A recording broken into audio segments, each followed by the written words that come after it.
క్రీస్తు సువార్తను చాటుటలో అవధులేని లక్ష్యం. యేసు కొరకు బ్రతుకుటలో 80 ఏళ్ల అలుపెరగని పోరాటం. చావైతే లాభమేనంటూ తన నిజగృహానికి పయనం.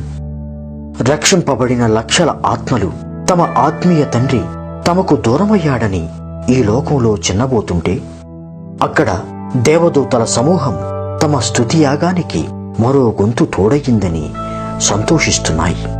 ఈ ప్రపంచంలో చాలా మందికి ఆయన సుపరిచితుడు.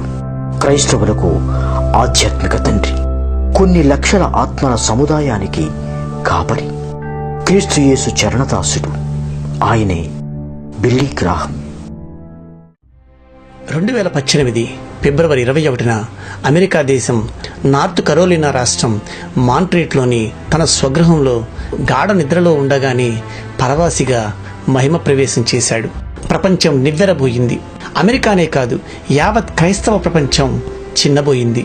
ఆయన మాట వాక్యం వైపు నడిపిస్తుంది. ఆయన జీవితం పరలోకతత్వాన్ని బోధిస్తుంది. ఆయన ఇక లేడు. యుగ యుగముల వరకు సజీవుడయ్యున్న పరమతండ్రి సన్నిధికి ప్రయాణమయ్యాడు. కడపటి మజిలీ అయిన తన శాశ్వత చిరునామాకు చేరుకున్నాడు.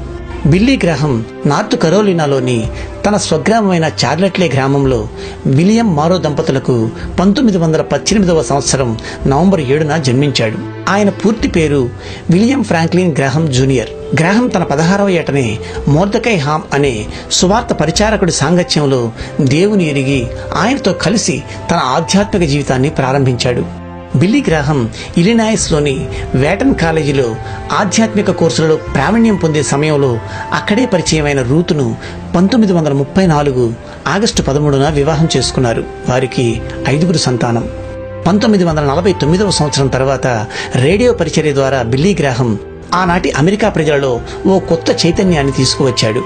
ఆ తరువాత తాను తన సహచరులతో కలిసి బిల్లీ గ్రాహం ఇవాంజలిస్టిక్ అసోసియేషన్ను స్థాపించి రేడియో సువార్తను స్వంతంగా ప్రారంభించారు. మొదట 150 స్టేషన్లతో ప్రారంభమైన సువార్త పరిచర్య ఆ తరువాత 1200 స్టేషన్ల ద్వారా అమెరికా మొత్తం విస్తరింపచేశాడు.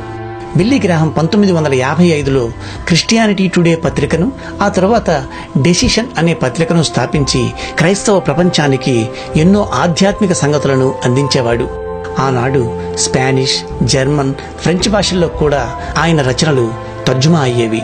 ఆయన ప్రసంగాలు, ప్రబోధాలు 45 భాషల్లో ముద్రితమై సుమారు 185 దేశాల్లో అందుబాటులోకి వచ్చాయి. 1992వ సంవత్సరంలో బిల్లీ గ్రాహం అస్వస్థతకు గురికాగా ఆయన కుమారుడు విలియం ఫ్రాంక్లిన్ గ్రాహం తన తండ్రి స్థాపించిన బిల్లీ గ్రాహం ఇవాంజలిస్టిక్ అసోసియేషన్ బాధ్యతలను స్వీకరించాడు. 2005వ సంవత్సరంలో బిల్లీ గ్రాహం ఆయన సతీమణి రూతు గ్రాహం సంస్థ బాధ్యతలను పూర్తి స్థాయిలో విడనాడి విశ్రాంత జీవితాన్ని ఆశ్రయించారు. 2007వ సంవత్సరంలో భార్య రూతు గ్రాహం 90 ఏళ్ల బిల్లీ గ్రాహంను ఒంటరివాణి చేసి మరణించింది. ఆ తర్వాత 2013వ సంవత్సరంలో తన 95వ పుట్టినరోజు వేడుకల సందర్భంగా బిల్లీ గ్రాహం తన చివరి రేడియో ప్రసంగాన్ని విడుదల చేశాడు. ఆయన 185 దేశాలలో పర్యటించి మొత్తం 417 ఉజ్జీవ సభలను నిర్వహించి రక్షణ సువార్తను ప్రపంచానికి అందించాడు. 1995లో మాస్కో పట్టణంలో నిర్వహించిన సభలకు సుమారు 150,000 మంది ప్రజలు హాజరు కాగా 1973వ సంవత్సరంలో దక్షిణ కొరియాలోని సియోల్ పట్టణంలో నిర్వహించిన సభలకు 11 లక్షల మంది ప్రజానీకం హాజరయ్యారు. ప్రపంచవ్యాప్తంగా సుమారు 215 మిలియన్ల ప్రజలు ఆయన బోధించిన రక్షణ సువార్తను విని ఉంటారని అంచనా. దేవుని పరిచర్యలో 6 శతాబ్దాలు నిర్విరామంగా పనిచేసిన బిల్లీ గ్రాహం 1957వ సంవత్సరంలో భారతదేశాన్ని కూడా దర్శించి సుమారు 40,000 మందికి రక్షణ సువార్తను అందించాడు. కోట్లాది మంది ప్రజలకు దేవుని సువార్తను పంచి యేసు ప్రేమలోని మాధుర్యాన్ని ప్రపంచానికి తెలియజేసిన బిల్లీ గ్రాహం మనకిక లేరు. నేడు మన మధ్యన లేకపోయినా క్రైస్తవ్యానికి ఆయన చేసిన సేవను ఈ ప్రపంచం ఎన్నటికీ మరవదు. ప్రతి క్రైస్తవ హృదయం ఆయన సహచర్యాన్ని మరవలేదు, ఆయన జ్ఞాపకాలను మర్చిపోదు. వందనాలు గ్రాహం గారు. తండ్రి సన్నిధిలో మా కొరకు ప్రార్థించండి. ఆమేన్.